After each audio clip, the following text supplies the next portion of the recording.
Most of us have been brought up being told that work hard and you'll become rich. We've all been told that getting rich, the prerequisite for getting rich is working hard. But how is that working for you? We've all been there. The people that build this building, most of them cannot even afford to be here. And they were spending on average 12 to 14 hours a day of their lives to bring up this building. Let's take for an example, two people. Let's take Mr. Vandamava and let's take Sibusiso. They all have 40 hours a week. Sibusiso uses the 40 hours a week to service one person. Vandamava uses the 40 hours a week to invest in a skill that makes him reach 100 people in an hour. Now, Sibusiso is excellent in what he does.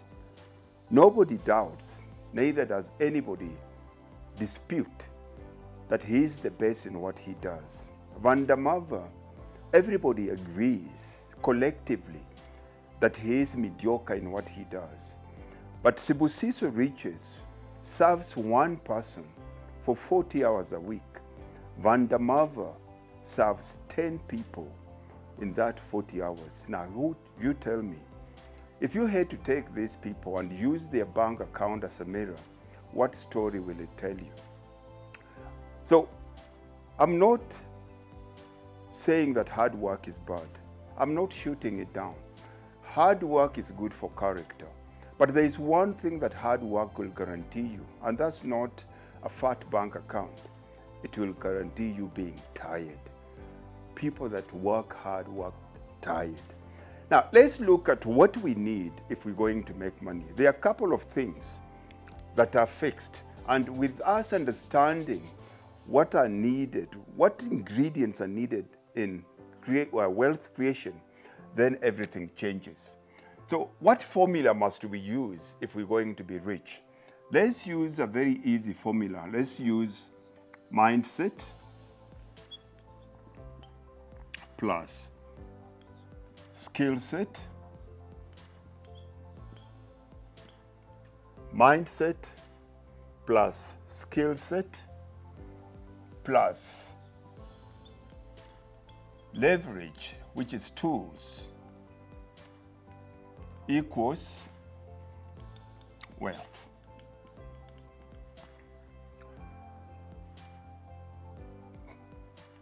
Your mind is your belief system.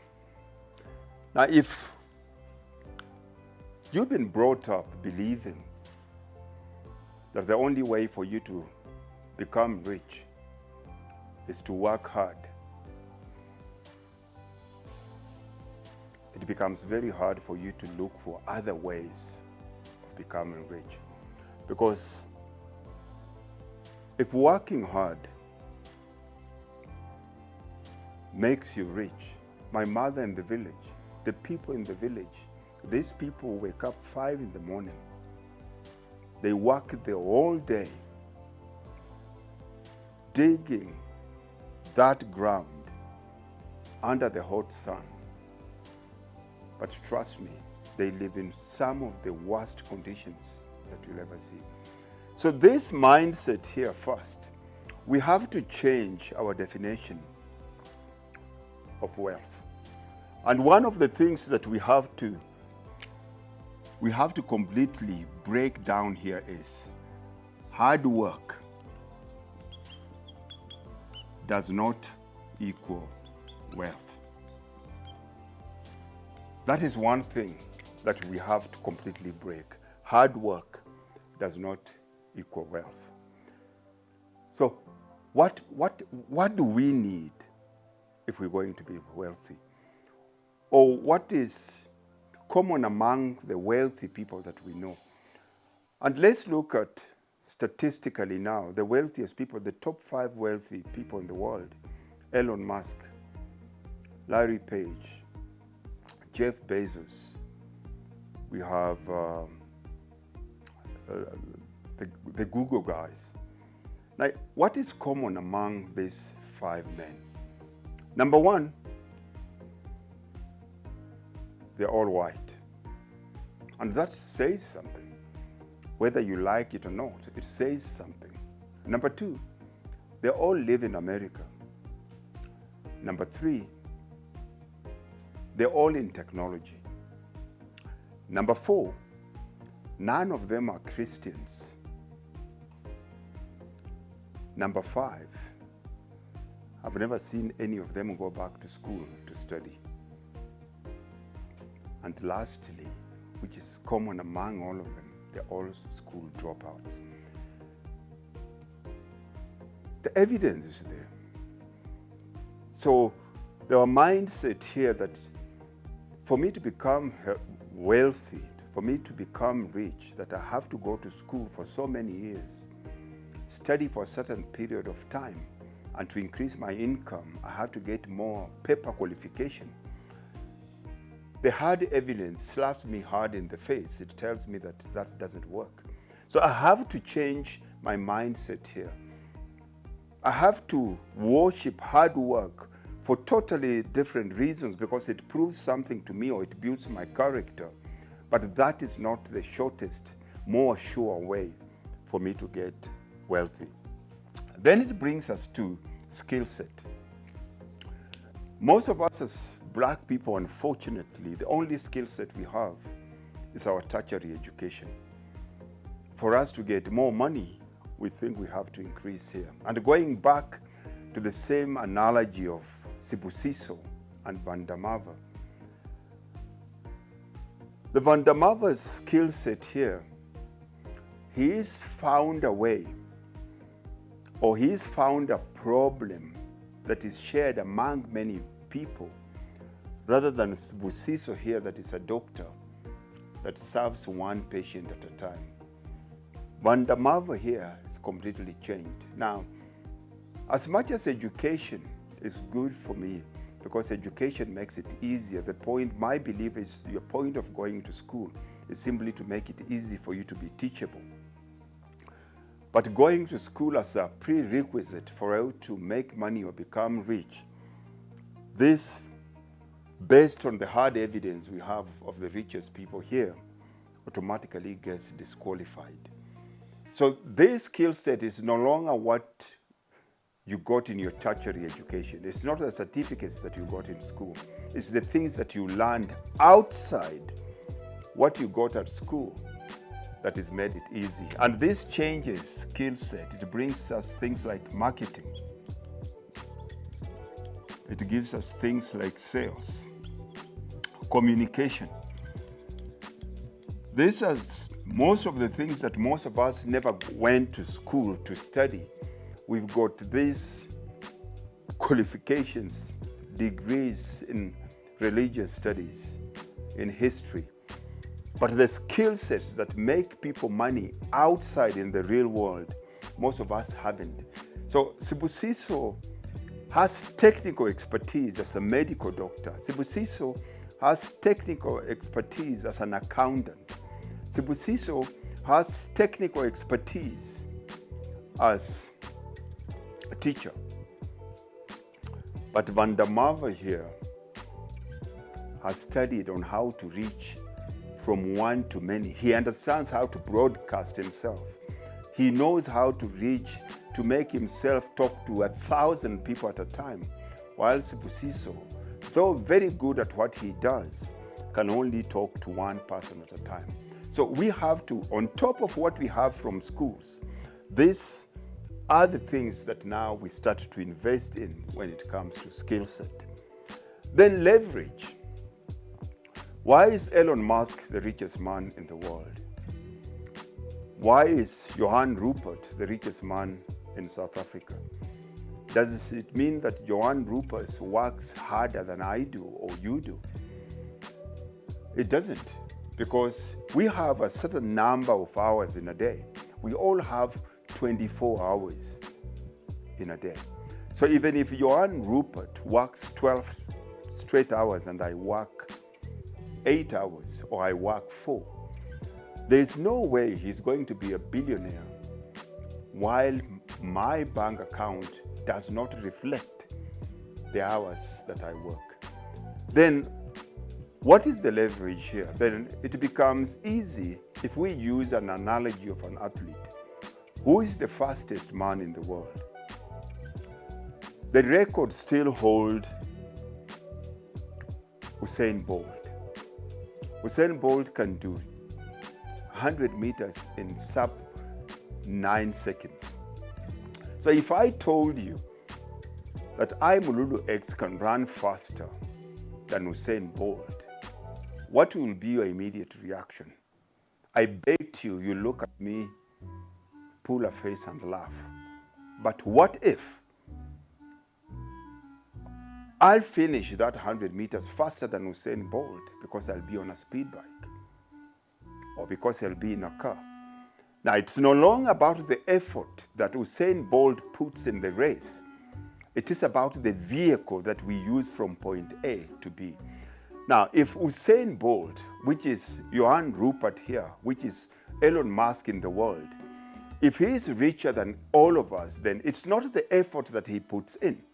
Because we all putting in effort. So our success or wealth is not defined by effort. Because effort is the minimum prerequisite that you need. For me to be here now, I'm making an effort to talk to you. You are making an effort to listen to me. You made an effort today to go to work. You made an effort to lose weight. There are people, everyday activities, somebody's putting in or making an effort. So effort is the minimum prerequisite that you need in terms of success. Now, what is the main ingredient? What is the biggest differentiator for them to be successful? Then it becomes the vehicle. The vehicle here is the leverage that he uses. If I'm walking on foot, the person that is riding a bicycle is going to be faster than me.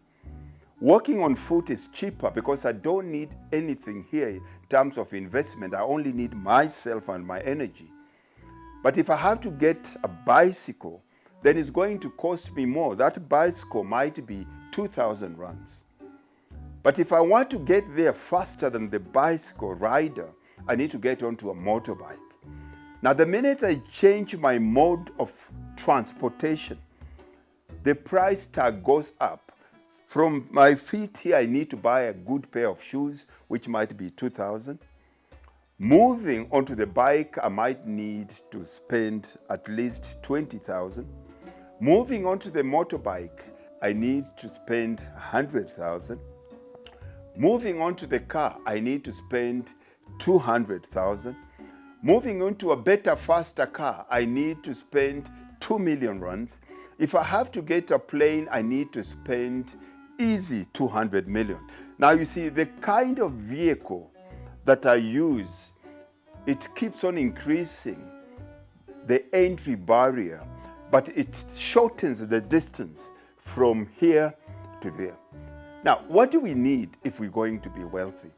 Now, the biggest differentiator here, if we all using different vehicle, and the price tag of each vehicle is more expensive.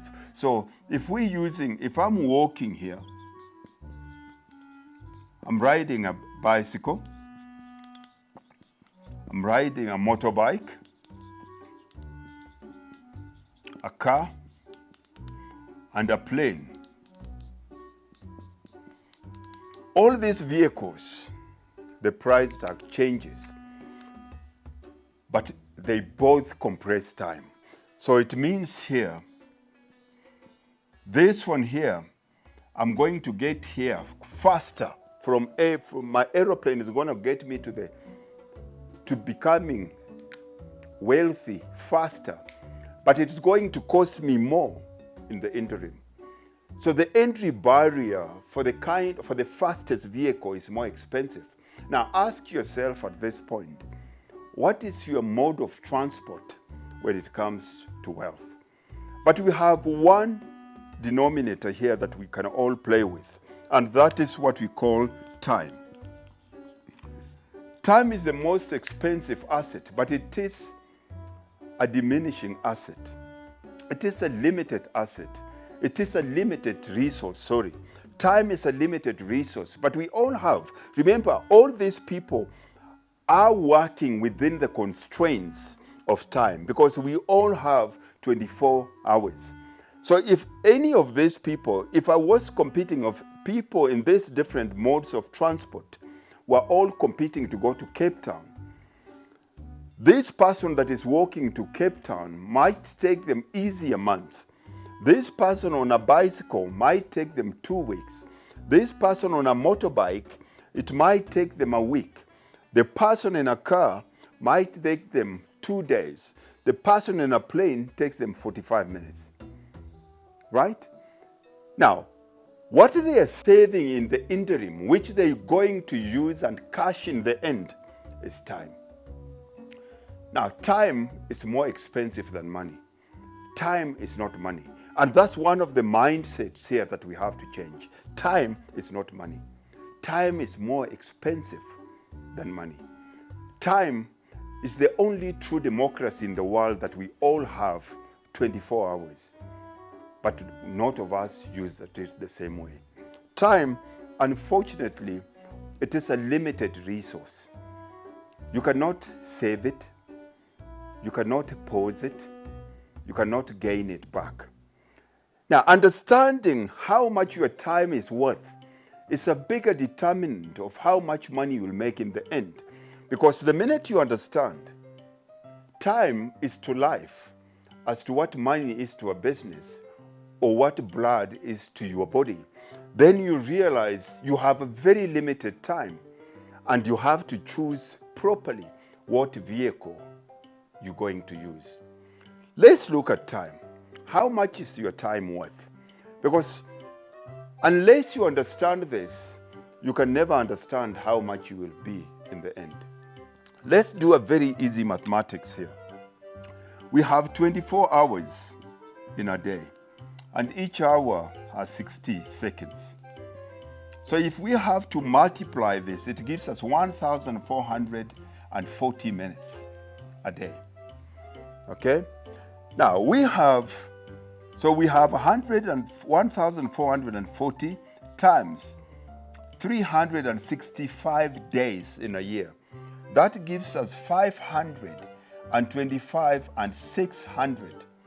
If we are to use the analogy of money, runs, you have 525,600 runs a year.